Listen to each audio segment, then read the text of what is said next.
Chapter 2 Coffee with Yuji. I woke up early at 5 in the morning and had a bath again. We had an invitation for coffee at 5:30 a.m. Yuji himself had invited me while I was taking leave last night. I knocked at his door at the exact time and it opened. Mahesh was also present. Yuji made some coffee for Mahesh and me. Nobody was speaking a word. The silence of the dawn could not wipe out the remnants of sleep from my head. The feeling of laziness made my voice heavy too. I made a sound and tried to make them aware of me. Both of them were lost in their own worlds. Mahesh looked at me. I told him I had read his book, A Taste of Death, on the internet. That book has a unique attraction. I was inspired to meet Yuji personally after reading it. Mahesh said laughingly that if that was the case, it was worth writing the book. His laughter suggested that he was amazed that after reading an author like him, people would want to meet Yuji. Yuji always says that society has unnaturally created in us our religious and spiritual demands, and in order to fulfill these unreal demands, it has created a vast religious and spiritual marketplace. It was his contention that if anybody had read books on him and understood anything, the proof of it would be that the person would never come to meet him, nor go to meet anyone else for any reason. Yuji himself has never written a book. Conversation would proceed through questions and answers whenever people came to meet him. Many people have taped and video recorded such conversations. Yuji's close and intimate friends have compiled many such conversations in the form of books. I remembered a funny incident while enumerating the names of these books. Yuji's grandson had gone for an interview at Siemens Company in Germany. At the end of the interview, when asked about his family background, the grandson informed the interviewer that his grandfather was a famous philosopher. One of the board members enthusiastically asked him to encapsulate his grandfather's philosophy. In reply to this question, the grandson mentioned the titles of a few books, like Mind is a Myth, Thought is Your Enemy, and No Way Out. The board member hurriedly stopped him and said, "Oh, I understand. The grandson, of course, got the job and went to live in Germany. There are 2 more books, The Mystique of Enlightenment, which Yuji calls The Mistake of Enlightenment, and The Courage to Stand Alone. These can be read free on the internet at www.well.com/user/JCT. When I tried to throw some light on the differences in the viewpoints of Yuji and Mahesh, he evaded the effort. Mahesh asked me if I believed Yuji's contention that we had in us whatever was operating in him. I said that at a very basic level there was no difference between all of us. The same life force which makes our body work every moment is nature's most powerful process, yet it expresses itself in each one of us in a different way. Therefore, it is impossible to find 2 identical people. There is no straight answer to this question. However, some fundamental change has occurred in Yuji which makes it impossible to comprehend this matter that there are no more questions in him. Mahesh was quiet. Yuji was disinterested. I thought that probably Yuji had got the answer to his last question, or maybe no questions arose in his mind because he had realized that there was no end to questions, or that it was of no use to ask them. In spite of that, we keep on asking questions all the time. We demand detailed explanations. We want to establish a relationship between action and its cause so that in the future we can control it with the use of this knowledge.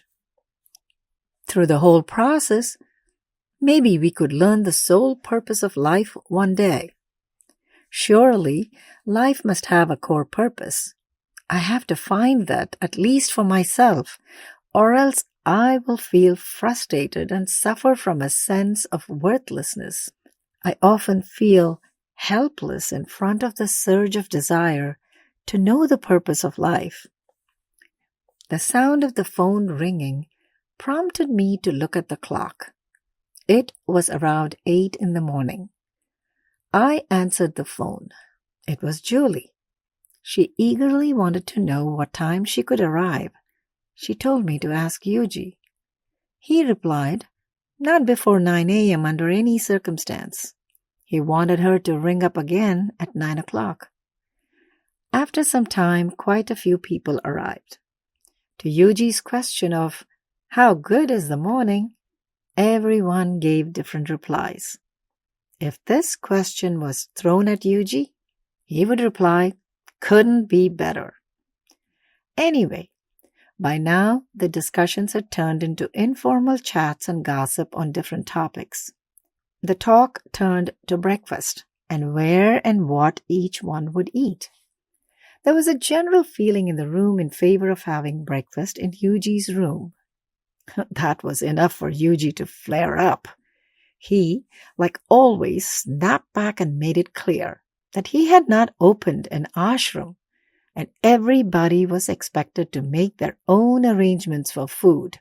Food has turned into such an object of desire for mankind that nature was finding it difficult to cope up with these demands.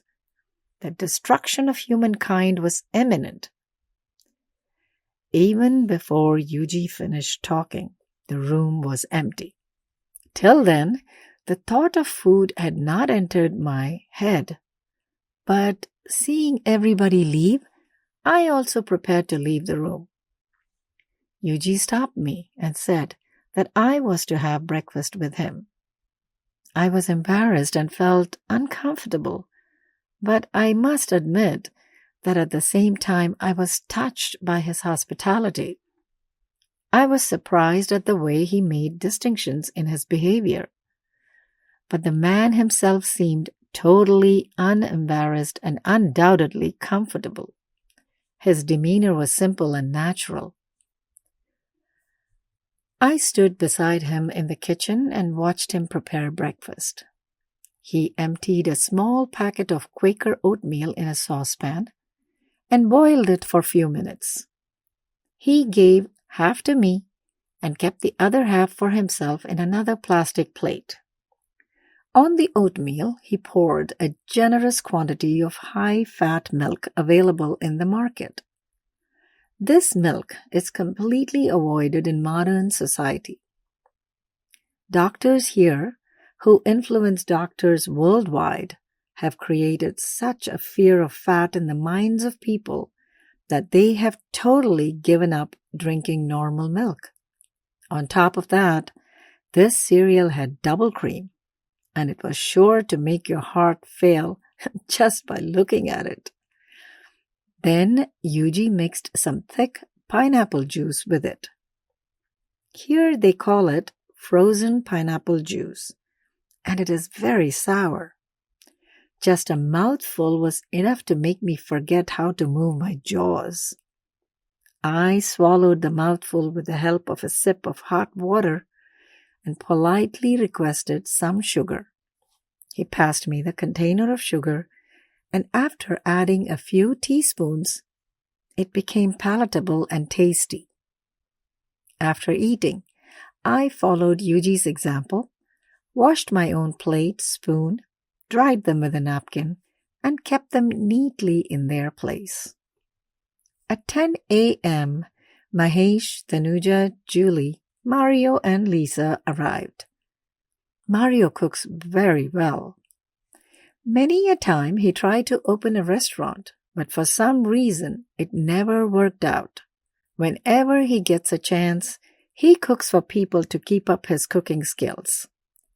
Today is the first day, so Yuji gave Mario permission to cook and said that if they all desired, they could be Mario's guests. There was one condition.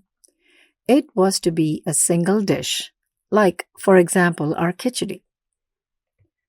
Mario cooked an Italian dish. On hearing my enthusiastic praises, Yuji commented that probably I had not eaten such a preparation in good restaurants and was therefore praising an ordinary pasta dish.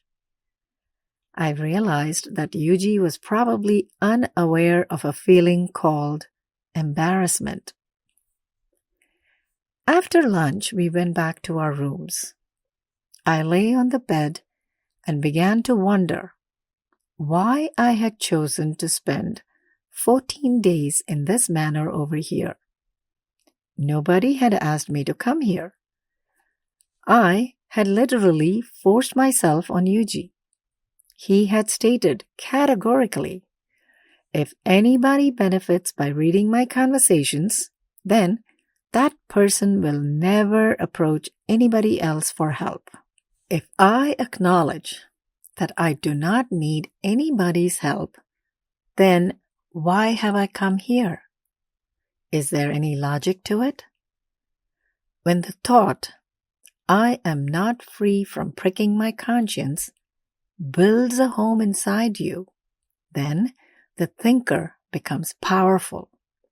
The pricking of conscience is a fight between two thoughts.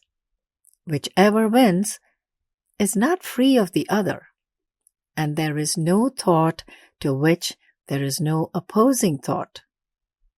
That is why thought is never free from conflict. When any expression is created by existence, then there are no consequences. It spreads a mild fragrance like a rose, which disappears after a while. The thought, through its expression, gives rise to the thinker. The thinker always wants something or the other. He tries to dominate and be victorious over others. In short, he is a fascist. On the other hand, the existential expression is the expression of life. It does not want anything except the intensity, duration, and space needed for its presence. It does not accept anything more.